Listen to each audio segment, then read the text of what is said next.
Hello everyone, जय Shri Shyam. CBSE ने अपना क्लास 12 के लिए 2021-22 का इकोनॉमिक्स का जो सिलेबस है वो डिक्लेयर कर दिया है। तो आइए उसको देखते हैं और इसके आप एक बार कहीं रजिस्टर पे नोट्स बनाइएगा, क्योंकि ये चीज़ें बहुत इंपॉर्टेंट और रेलिवेंट होती हैं। इससे आपको पता लगता है कि कौन सी चीज़ों को आपको इंक्लूड करना है और कौन सी चीज़ों को आपको एक्सक्लूड करके चलना है।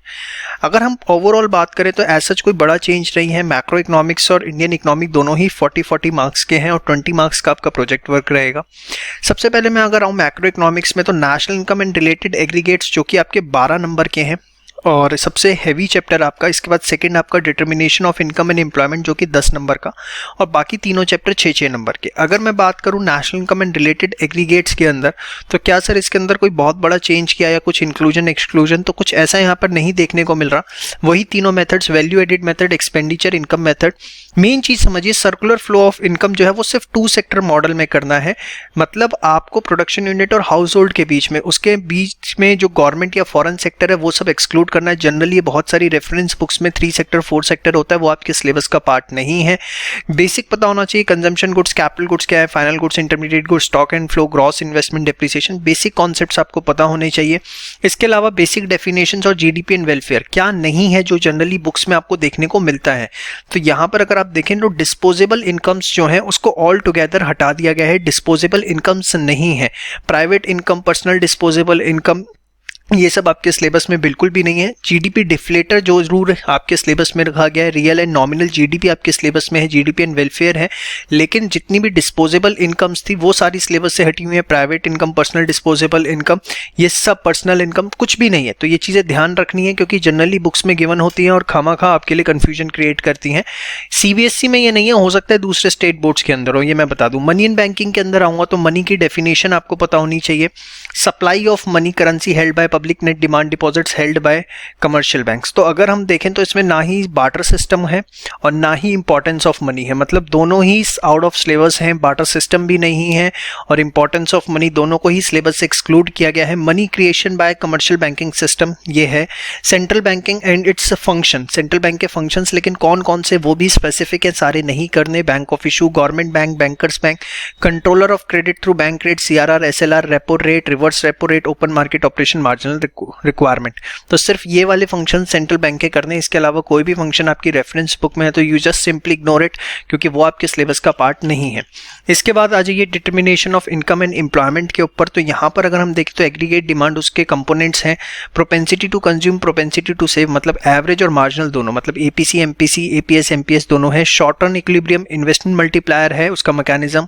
फुल एम्प्लॉयमेंट क्या होता है, इनवॉलंटरी अनएम्प्लॉयमेंट क्या होती है, एक्सेस डिमांड, डेफिशिट डिमांड की प्रॉब्लम्स और कैसे उनको ठीक किया जाए with the help of change in government spending, taxes and money supply. मतलब यहाँ पर उन्होंने फिस्कल मेजर्स, मॉनेटरी मेजर्स ना लिख करके उसे पूरा इलेबरेट कर दिया, government spending, taxes, money supply. तो ऐसे अगर देखा जाए तो यहाँ पर कोई इतनी बड़ी चीज नहीं है। एग्रीगेट सप्लाई और उसके कंपोनेंट्स, जो एग्रीगेट सप्लाई के कंपोनेंट्स हैं वो सिलेबस का पार्ट यहाँ पर नहीं है, सिर्फ एग्रीगेट डिमांड के कंपोनेंट्स हैं। ये मोटा मोटा इसमें ध्यान रखने वाली बात है। फिर आना चाहूंगा गवर्नमेंट बजट, जो कि अगेन 6 मार्क्स का चैप्टर है।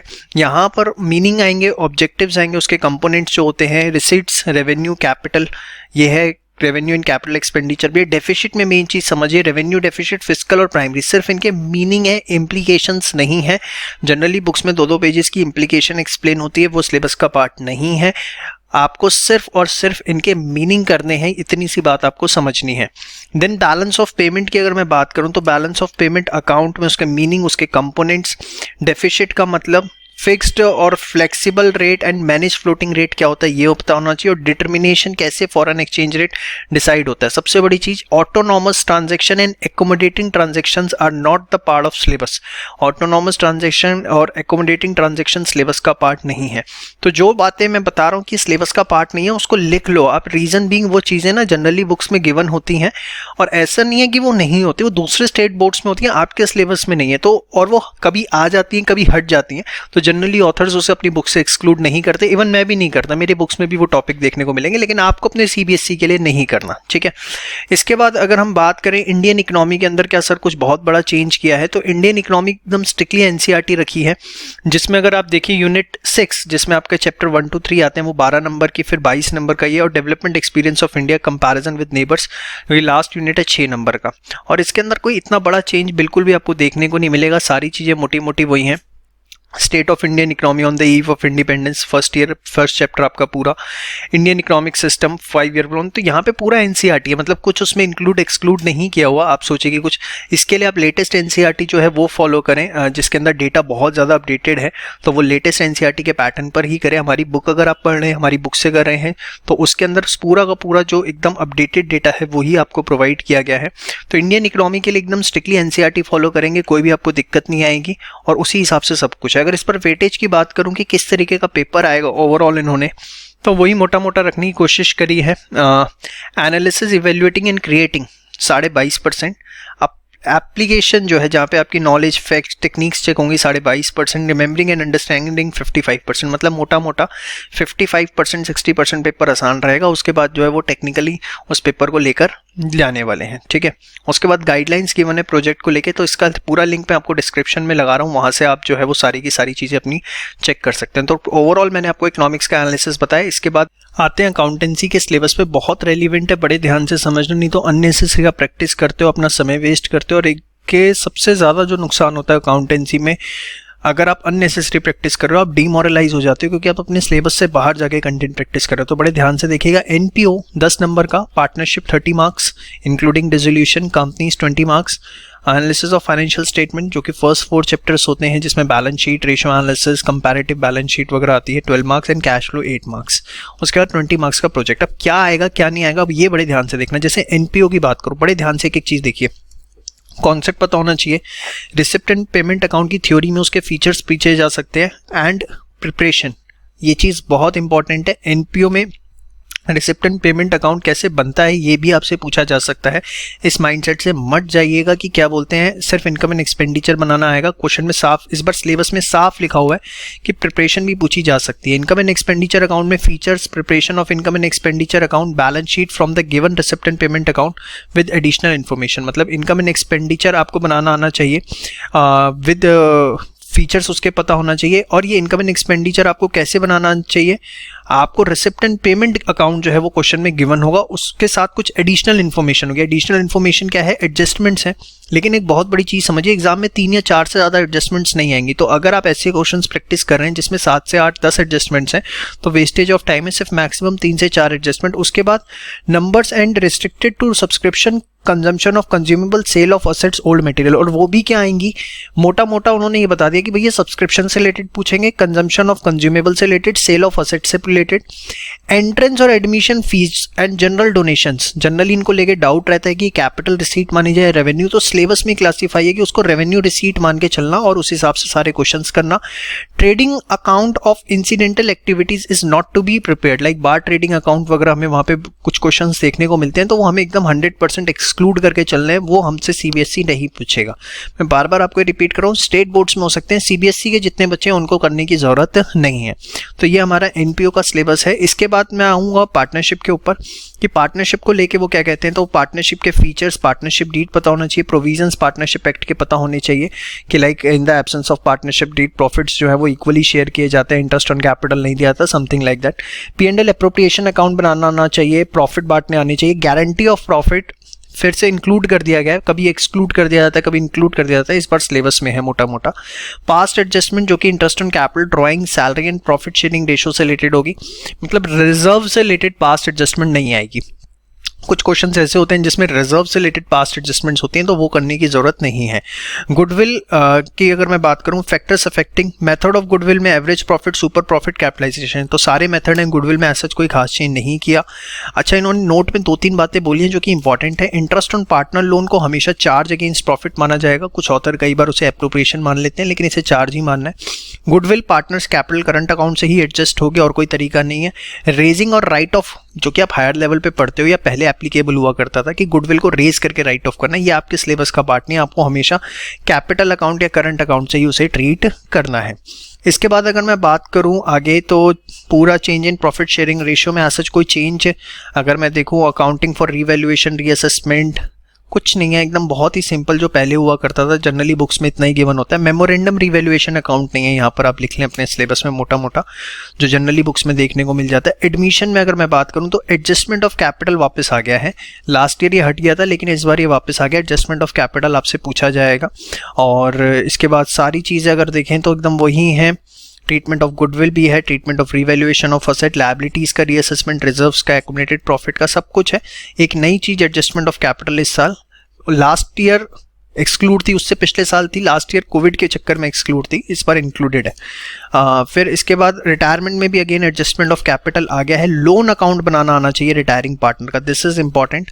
जो रिटायरिंग पार्टनर है उसका आपको लोन अकाउंट बनाना आना चाहिए। और ऐसे ही यहाँ पर preparation of disease partner capital account और उसके एग्जीक्यूटर का अकाउंट बनाना आना चाहिए। तो ये डेथ में लोन अकाउंट नहीं बोला है, डेथ में उन्होंने एग्जीक्यूटर का अकाउंट बोला है, लेकिन रिटायरिंग पार्टनर के केस में उन्होंने उसका लोन अकाउंट बोला है। तो यहाँ पर कुछ चीज़ें हमको देखनी पड़ेंगी।